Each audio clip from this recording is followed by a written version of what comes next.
Balik po tayo sa mga balita. Inilunsad ng mag-asawang kawani ng pamahalaan ang isang librong magbibigay gabay sa mga taxpayers.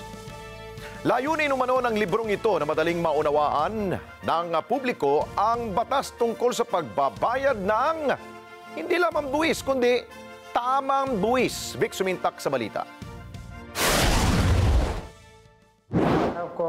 Inilunsad ng mag-asawang Justice Catherine Manahan at Emiliano Manahan Jr.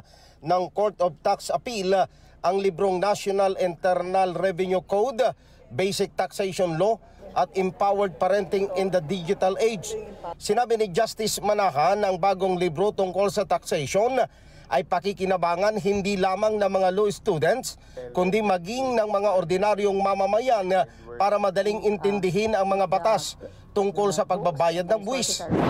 We have so many good laws that have not been cascaded really down to the marginalized, yung mga nasa laylayan ng lipunan. They are entitled to a lot of benefits under the law, but they don't know them because they are not being disseminated. Inihayag naman ni Emiliano Manahan may akda ng librong Empowered Parenting in the Digital World na mahalagang malaman ng bawat magulang ang tamang pagpapalaki ng anak ngayong nasa digital na ang buong mundo.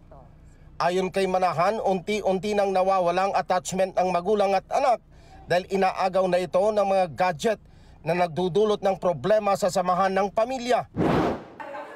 The book actually was triggered by my observation witnessing of kids, 1-year-old, 5-year-old in restaurants facing their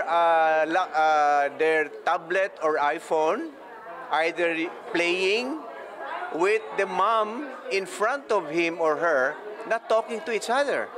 So I thought this is a scenario where there is a need, for parents and even grandparents and even yayas to be educated, to be aware of the negative impact of such technological gadgets to their children.